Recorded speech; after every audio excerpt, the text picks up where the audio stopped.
എല്ലാവർക്കും നമസ്കാരം. ഞാൻ ഇന്നിവിടെ സംസാരിക്കാൻ പോകുന്നത് 2047 ഇന്ത്യ എന്നതിനെ കുറിച്ചാണ്. നമ്മളുടെ പലരുടെയും സ്വപ്നമാണ് നമ്മുടെ ഇന്ത്യ ഡിജിറ്റൽ പരമായി വളർന്ന് ലോകത്തിലെ ഏറ്റവും മുൻപന്തിയിൽ നിൽക്കുന്ന ഒരു രാജ്യമാകണമെന്ന്. അപ്പോൾ ആ സ്വപ്നമാണ് നമുക്ക് 2047 ഉണ്ടാകാൻ പോകുന്നത്. അതായത് നമുക്ക് സ്വാതന്ത്ര്യം കിട്ടിയത് 1947. ഏകദേശം പറയുകയാണെങ്കിൽ 100 വർഷം കഴിയുമ്പോഴാണ് 2047 ആവുക. അപ്പോഴാണ് നമ്മുടെ ഇന്ത്യ വികസനത്തിന്റെ ഏറ്റവും മുൻപാതയിൽ നിൽക്കുക. അപ്പോൾ നമ്മൾക്ക് ഈ വികസനത്തെ രാജ്യം എന്ന് പറയുമ്പോൾ എന്താണെന്ന് നോക്കാം. റോഡുകളുടെ എണ്ണം കൊണ്ടോ അതുപോലെ തന്നെ ബിൽഡിങ്ങുകളുടെ എണ്ണം കൊണ്ടോ ഒരിക്കലും ഒരു രാജ്യം വികസിത രാജ്യമാണെന്ന് പറയുകയില്ല. വികസിത രാജ്യമാകണമെങ്കിൽ വിദ്യാഭ്യാസത്തിൻ്റെ കാര്യത്തിലായാലും അതുപോലെ തന്നെ സാങ്കേതിക വിദ്യ, ആരോഗ്യം, പരിസ്ഥിതി സംരക്ഷണം, രാജ്യസ്നേഹം എന്നിങ്ങനെയുള്ള പല കാര്യങ്ങളും ഒരു വികസിത രാജ്യത്തിന് വേണം. അതിൽ ഒന്നാമത്തതാണ് വിദ്യാഭ്യാസം എന്നത്. വിദ്യാഭ്യാസം എന്നത് ഒരിക്കലും ഒരു പരീക്ഷ എഴുതി ജയിക്കുക എന്ന് ആവരുത്. വിദ്യാഭ്യാസത്തിലൂടെ ആർട്ടിഫിഷ്യൽ ഇൻ്റലിജൻസിനെ കുറിച്ചും ഡിജിറ്റൽ ലോകത്തിനെ കുറിച്ചും അതുപോലെ തന്നെ കോഡിങ്ങിനെ കുറിച്ചും റോബോട്ടിക്സിനെ കുറിച്ചും ഒക്കെ കൂടുതൽ അറിവുള്ളതായിരിക്കണം വിദ്യാഭ്യാസം എന്ന് പറയുന്നത്.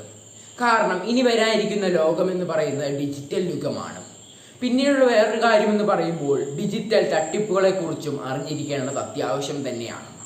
ഈ വക കാര്യങ്ങളൊക്കെ അറിഞ്ഞില്ല എങ്കിൽ നമ്മൾ 2047 ആകുമ്പോഴേക്കും ഈ വക കാര്യങ്ങളൊക്കെ നമ്മുടെ ഇപ്പോഴത്തെ യുവാക്കൾ അറിഞ്ഞില്ല എങ്കിൽ 2047 ആകുമ്പോഴേക്കും നമ്മുടെ ഇന്ത്യക്ക് ഒരു വികസനവും ഉണ്ടാവുകയില്ല എന്നതിനാണ് എനിക്ക് പറയാനുള്ളത്.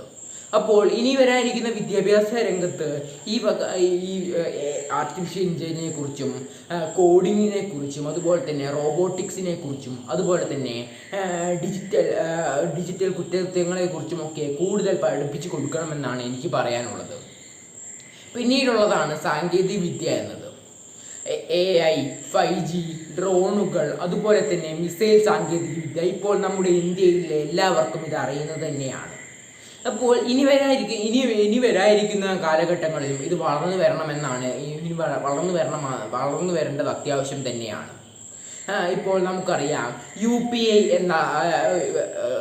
UPI എന്ന ഓൺലൈൻ സംവിധാനം നമ്മുടെ ഇന്ത്യ ആവിഷ്കരിച്ചതാണ്.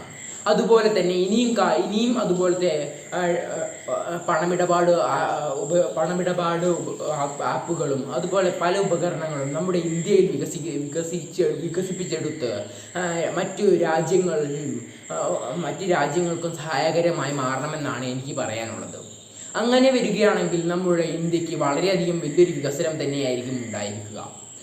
നമുക്ക് ആ സാങ്കേതിക വിദ്യ ഉപയോഗിക്കുക മാത്രമല്ല ചെയ്യേണ്ടത്, അത് സൃഷ്ടിച്ചെടുക്കുകയും ചെയ്യണം. പിന്നീടുള്ള കാര്യമാണ് നമ്മുടെ ഇന്ത്യയിൽ സ്വന്തമായി തൊഴിൽ ഉണ്ടാക്കുക എന്നത്.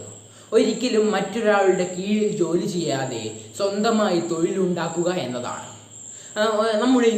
നമ്മുടെ ഭാരതത്തിൻ്റെ വികസനത്തിന് ഒരിക്കലും ഒരാളുടെ കീഴിൽ ജോലി ചെയ്യുകയല്ല ചെയ്യേണ്ടത്, സ്വന്തമായി ജോലി വികസിപ്പിച്ചെടുക്കുകയാണ് ചെയ്യേണ്ടത്.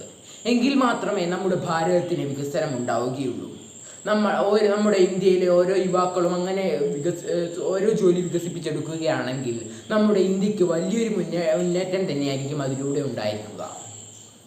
പിന്നീടുള്ള കാര്യമാണ് ആരോഗ്യം എന്ന് പറയുന്നത്. ആരോഗ്യമുണ്ടെങ്കിൽ മാത്രമേ നമുക്ക് കായിക രംഗത്ത് മിന്നിത്തിളങ്ങാൻ കഴിയുകയുള്ളൂ. അതുപോലെ തന്നെ നമ്മുടെ ഇന്ത്യ വരും കാലങ്ങളിൽ ലഹരിയോട് നോ പറയാനും പഠിക്കേണ്ടത് അത്യാവശ്യം തന്നെയാണ്. നമ്മുടെ ഇന്ത്യ എന്ന് പറയുന്നത് ലഹരി വിമുക്ത ഇന്ത്യയായി മാറേണ്ടത് അത്യാവശ്യം തന്നെയാണ്. ഇല്ല എങ്കിൽ പല രോഗങ്ങളും നമുക്ക് പിടിപെട്ട് നമ്മുടെ ആരോഗ്യ വ്യവസ്ഥ ഒന്നടങ്കമില്ലാതായിത്തീരും. ആരോഗ്യ വ്യവസ്ഥ കൊണ്ട് നമ്മുടെ ഇപ്പോഴത്തെ യുവാക്കളെല്ലാം ഇല്ലാതായിത്തീരും. അങ്ങനെ വരികയാണെങ്കിൽ നമ്മുടെ ഇന്ത്യക്ക് ഒരു വികസനവും ഉണ്ടാവുകയില്ല. അപ്പോൾ നമ്മൾ നല്ല രീതിയിലുള്ള ഭക്ഷണക്രമങ്ങളും യോഗകളും യോഗകളുമൊക്കെ ദിവസവും ചെയ്യേണ്ടത് അത്യാവശ്യം തന്നെയാണ്. പിന്നീടുള്ള കാര്യമാണ് പരിസ്ഥിതി സംരക്ഷണം എന്നത്. അത് എന്ന് പറയുമ്പോൾ മരങ്ങൾ നട്ടുപിടിപ്പിക്കുകയും അതുപോലെ തന്നെ പരിസ്ഥിതിയെ കൂടുതൽ സ്നേഹിക്കുകയും ഒരിക്കലും അവരെ ഉപദ്രവിക്കാതിരിക്കുകയും ഒക്കെ ചെയ്യേണ്ടത് അത്യാവശ്യമാണ്. കാരണം ഈ മരങ്ങളൊക്കെ മരങ്ങളൊക്കെ മുറിക്കുകയാണെങ്കിൽ നമുക്ക് ഓക്സിജൻ ലഭിക്കുകയില്ല. നമ്മുടെ ജീവൻ്റെ ഏറ്റവും വലിയ പ്രധാന ഘടകമെന്ന് പറയുന്നത് നമ്മുടെ ഓക്സിജനാണ്. നല്ല ഓക്സിജൻ നമുക്ക് ഓരോ ദിവസവും ലഭിച്ചാൽ മാത്രമേ നമുക്ക് ആരോഗ്യകരമായി ജീവിക്കാൻ കഴിയുകയുള്ളൂ. അപ്പോൾ പരിസ്ഥിതി സ്നേഹവും അത്യാവശ്യം തന്നെയാണ്. പിന്നീടുള്ളതാണ് രാജ്യസ്നേഹം എന്നത്. രാജ്യസ്നേഹം എന്ന് പറയുമ്പോൾ വിദ്യാഭ്യാസപരമായി രാജ്യസ്നേഹം എന്ന് പറയുമ്പോൾ നമ്മുടെ രാജ്യത്തോട് വളരെയധികം സ്നേഹമുണ്ടായിരിക്കണം നമുക്ക്. നമ്മുടെ രാജ്യത്തിൻ്റെ പതാക കാണുമ്പോൾ നമ്മൾ ബഹുമാനിക്കുകയും അതുപോലെ തന്നെ രാജ്യത്തിൻ്റെ നാഷണൽ ആന്തം കേൾക്കുമ്പോൾ നമ്മൾ എണീറ്റ് നിന്ന് അതിനെ ബഹുമാനിക്കുകയും ഒക്കെ ചെയ്യണം. പിന്നീടുള്ളതാണ് നമ്മൾ സ്വപ്നം കാണുക എന്നത്. വിദ്യാഭ്യാസപരമായി മുന്നിട്ട് നിൽക്കുന്ന ഇന്ത്യ, അതുപോലെ തന്നെ സാങ്കേതികപരമായി മുന്നിട്ട് നിൽക്കുന്ന ഇന്ത്യ, ആരോഗ്യപരമായും കായിക രംഗത്തായാലും അങ്ങനെ ഡിജിറ്റൽ രംഗത്തായാലും മുന്നിട്ട് നിൽക്കുന്ന ഇന്ത്യ എന്നതിനെല്ലാം സ്വപ്നം കാണുക എന്നതാണ്. എങ്കിൽ മാത്രമേ നമുക്ക് 2047 ആകുമ്പോഴേക്കും അതൊക്കെ സാക്ഷാത്കരിക്കാൻ കഴിയുകയുള്ളൂ. പിന്നീട് ഏറ്റവും കൂടുതൽ ഉയർന്നു വരുന്ന കാര്യമെന്ന് പറയുന്നത് ഡിജിറ്റൽ തട്ടിപ്പുകളാണ്. അത് ഒഴിവാക്കുക എന്നതാണ് എനിക്ക് പറയാനുള്ളത്. കാരണം പലവർക്കും ഇതിനെക്കുറിച്ച് കൂടുതൽ അറിവില്ലാത്തവരാണ് നമ്മുടെ ഇന്ത്യയിലുള്ളത്. അവരൊക്കെ ഇതിന് പെട്ടുപോവുകയാണെങ്കിൽ അവരുടെ പണമൊക്കെ നഷ്ടമാവുകയാണ് ചെയ്യുന്നത്. അത് നമ്മുടെ സ്വന്തം രാജ്യത്തിന് തന്നെയാണ് ഒരു നഷ്ടമായി തീരുന്നത്.